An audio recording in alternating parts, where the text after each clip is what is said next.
हमें अल्ट्रा का इलाका दिखाया जाता है। अल्ट्रा की जमीन इंसानों, एल्फ, मॉन्स्टर्स और ड्रैगन्स ने आपस में बांट ली थी। बहुत साल पहले एल्फ और इंसानों ने ड्रैगन्स और मॉन्स्टर्स को हराकर अंधेरे पहाड़ों में भेज दिया था। और कहते हैं कि हर बुराई का आगाज यानी स्टार्ट अंधेरे से होता है और शैतान अंधेरे में ही पैदा होता है और वही इनका राज चलता है। अब ड्रैगन्स और मॉन्स्टर्स के बदले की आग सिमटकर एक डायमंड में जमा हो गई और ये डायमंड ब्लैक ड्रैगन के पास था और ब्लैक माउंटेन्स में इस ड्रैगन के जागने का इंतजार हो रहा था। दूसरी तरफ इंसान और एल्फ जमीन के लिए आपस में दुश्मन बने हुए थे और लड़ रहे थे। इनको अपने रियल एनिमी का पता नहीं था जो आहिस्ता आहिस्ता इनकी तरफ बढ़ रहा था। एल्फ की प्रिंसेस को इस खतरे का एहसास होता है, यानी उनको रियलाइज होता है कि जरूर कोई ना कोई खतरा है। वो सोचती हैं कि इस खतरे से खुद की हिफाजत कैसे की जाए, खुद को कैसे बचाया जाए।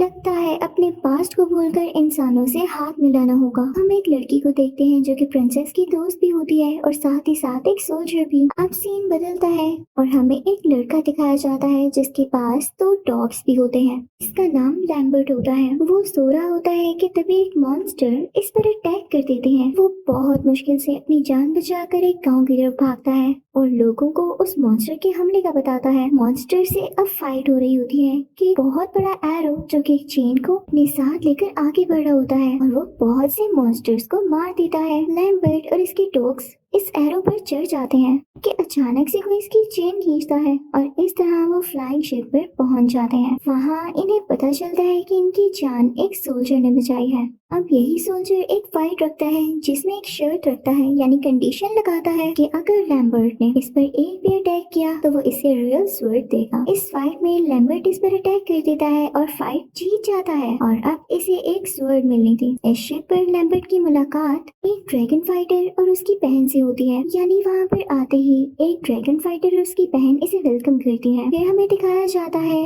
कि नॉर्वन प्रिंसेस इंसानों के किंग के पास दोस्ती का हाथ बढ़ाने के लिए पहुँचती है और उधर हम देखते हैं कि वही सोल्जर लैम्बर्ट के लिए स्वर्ड तैयार करवा रहा होता है जो कि वो लैम्बर्ट के डॉग्स को गिरवी रख के बनवाता है। इस जगह लैम्बर्ट एक और लड़की से मिलता है, वही जो कि एक सोल्जर भी है और प्रिंसेस नोरा की दोस्त भी है। इतने में ही इस जगह पर मॉन्स्टर्स अटैक कर देते हैं। सब बहुत बहादुरी के साथ मिलकर इन मॉन्स्टर्स का मुकाबला करते हैं। यहाँ हमें एक और सोल्जर दिखाया जाता है जो कि ड्रैगन फाइटर का एक पुराना दोस्त होता है। वो किंग का बहुत खास सोल्जर था। वो किंग से कहता है कि हमें एल्फ के साथ सुलह कर लेनी चाहिए और उनकी तरफ हाथ बढ़ाना चाहिए, तो किंग मान जाता है। अब एल्फ और इंसान एक होकर मॉन्स्टर्स का मुकाबला करने के लिए तैयार हो जाते हैं। लैम्बर्ट को भी सोल्जर्स की टीम में शामिल कर लिया जाता है। सब ड्रैगन से मुकाबले के लिए अपना अपना प्लान दे रहे होते हैं। तभी वो ड्रैगन फाइटर बताता है कि ब्लैक ड्रैगन को वीक करने के लिए ब्लैक डायमंड इसे लेना पड़ेगा जिसमें उसकी पावर्स हैं। इस डायमंड की हेल्प से किसी भी इंसान को जिंदा भी किया जा सकता है और मारा भी जा सकता है, इसलिए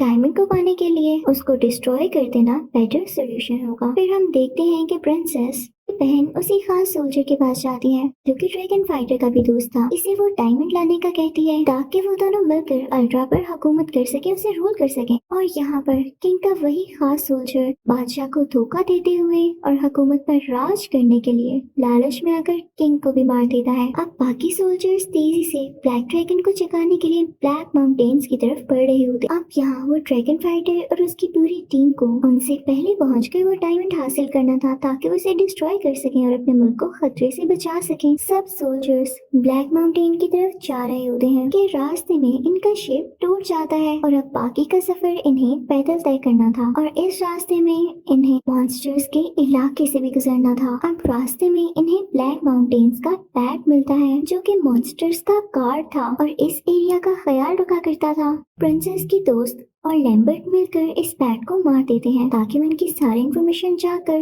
मॉन्स्टर्स को ना दे सके। यहाँ प्रिंसेस की दोस्त और लैम्बर्ट की दोस्ती और भी अच्छी हो जाती है क्योंकि ये इनका एक साथ पहला सफर यानी जर्नी होती है। चलते चलते सब माउंटेन्स के पास पहुंच जाते हैं। इन ब्लैक माउंटेन्स में एंटर होने के लिए एक दरवाजा चाहिए था जो कि इन्हें मिलने वाला था क्योंकि ड्रैगन फाइटर को एक मार्क नजर आता है जिसकी हेल्प से वो इस दरवाजे को खोल लेता है। इस तरह से सब एंटर हो जाते हैं। यहाँ बहुत से ड्रैगन इन पर हमला कर देते हैं। सब अपनी जान बचाकर बाहर आते हैं। अब हम देखते हैं कि कुक और उसके सोल्जर्स ब्लैक ड्रैगन को जगाने के लिए पहुंच गए थे और उन्होंने ड्रैगन को जगा भी दिया था। सब परेशान बैठे होते हैं कि बहुत देर हो गई है और वो हार गए हैं। इतने में ही मॉन्स्टर्स इन पर हमला कर देते हैं। इस फाइट में प्रिंसेस की दोस्त की डेथ हो जाती है। ये सीन बहुत ज्यादा इमोशनल है और यहाँ हमें पता चलता है कि वही ड्रैगन फाइटर, उसकी बहन भी ड्रैगन्स हैं। ड्रैगन फाइटर बहुत बहादुरी से सब मॉन्स्टर्स को मार डालता है। अब ब्लैक ड्रैगन जाग चुका था और वो इन पर हमला कर देता है। ड्रैगन फाइटर और लैम्बर्ट मिलकर